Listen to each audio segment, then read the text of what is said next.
سلام کردان عزیز. درباره چی گفته بودم که همین طعم‌های زیرغذا هم آدم رو وای میکند، شهوتش زیاد میکنه. برای طعم‌های زیرغذا را مثل که خوردن، مثل کوشش کنه که مثلا گوشت، مثلا طعم گوشتی، هر روز گوشتی خوردن در کار نیست. یک شاگردی ما اکولوگ میگه که من اگر گوشت نخورم سرم در میکنه.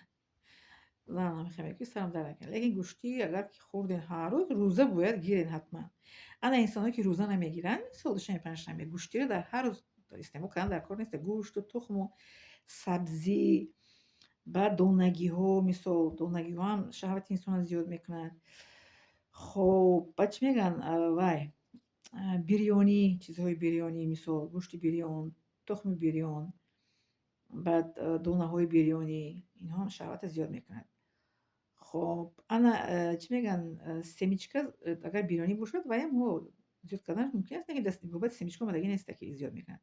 لیکن همین تخم و مثل که دونگی و گوشت اینا شهوت زیاد میکنن از سبزوات و سبزی. این در کتابی چی خونده بودم، چی بود کشفی چی بود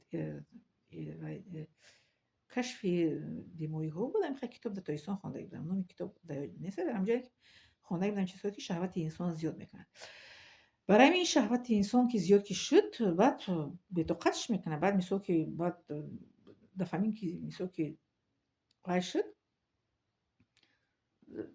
گرمونش هست که زیاد شد، امورا وای میکنه. بعد چی میگن وایش زیاد میشه، گرمونای تسترونی مرد زیاد کشید. بعد همون مثل که مرد وای میکند، به حال میکند که مثل که در جستجو شود وقتی که زن نداشته باشد. بعد صورت های هر مثل تماشا ویدیوهای هر نموده. برای همین وقتی که مثال انسان که روزه گیردش پنجشنبه آرام میشه، در همین چیزا نجات مییابد. برای این سخن پیغمبر سلام است که کسی که نمیتونه شما اویل بر بکنه روزه گیریم دیگه. من این بابا شما میگم که این از تجربه خودم میگم که روزه انسان آرام میکنه. روزه گیرین خوب است برای شما، خواه زن خواه مرد، خواه دختر خواه پسر. مثلا که روزه گیرن آدمایی که به بلوغت میرسن، یکی به بلوغت در زمان ما 15 14 13 16 17 میرسیدن دخترکو. بچه‌ها از 12 سالگی، از 12 سال بالا. اکو هازی اکو با مثلا که نمیدونم چند سالگی میرسن، برای که زی همین رسیده از 11 سالگی علاقه دخترکو به بلوغت میرسن. بچه‌ها هم از 13 14 میرسن. اینجا دختراشون از 11 به بلوغت میرسن. همین کشور روسیه. انا когда دخترکو از 12 کی به بلوغت برسن 11، علاقه و حسیات گرمانشون علاقه زنده هن، علاقه و حس میکنن. باید که اونها رو ما گفته استیم، فرزندامون رو باید ما رسانده استیم که بچم نمازکوتا بخون، بچم با آدم هر خیلی شیش خز نکه در تلفن هر چیزا تماشا نکه. باید بفهمانیم که برای چی ممکن است تماشا کردن هر خیلی فیلم و هر چیزا باید که بیماری های سیریاتی رو باید بفهمانیم. با بچه ها دختران مکتب خانواده مثل که به بلوغت که رسیدن باید فهمانیم که کدام بیماری ها با آدم مثل که از همین چیزا پیدا میشه. اصلا ما بیماری که سیریت کننده نیست، مثل همین خودریزایی، مثل خود رو مثل وای کردن با دست، مثل وای کردن مرد باشه که زن دختر که پسر خود رو مثل خالی کردن میگن. چی میگن به زبانی عادی تاجیک قطعی خودریزایی، به زبانی چی میگن ادبیش قطعی با روسی ماستورباسیا.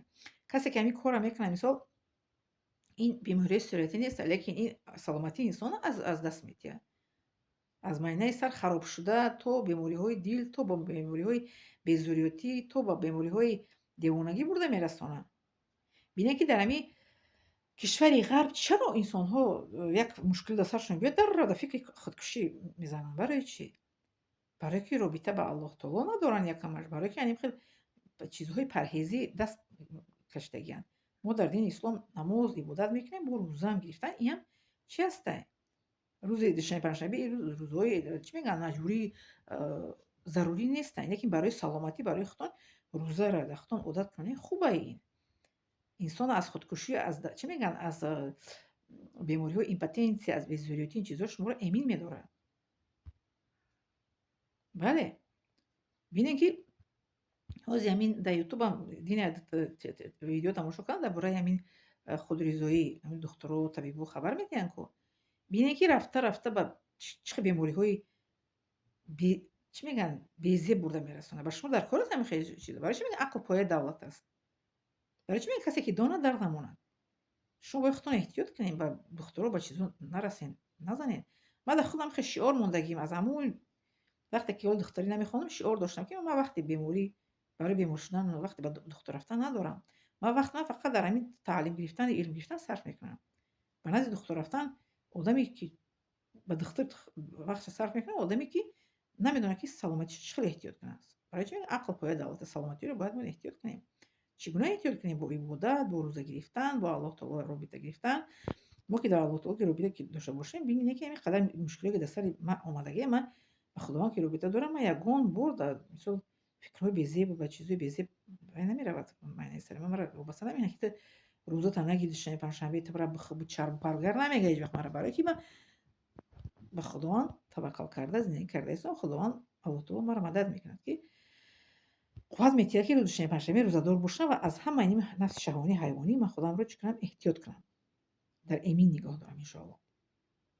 ҳар яке мо метавонем ин корро карда, лекин ҷавон метавонад ин корро карда. Ман дар видео гуфтагӣ будам ки аз ҷавониам дар қиёмат пурсида мешавад ки ҷавониашро чӣ гуна гузаронда? Бо суратҳои бемаънӣ тамошо кардан ё ки барои бо касб омӯхтан ё ки илм гирифтан? бале. хоб, зинда саломат хонавод саломат бошем. Миннатдорам аз тамошо карданатон ва подписатся, лайк ва подписка фаромӯш накунед.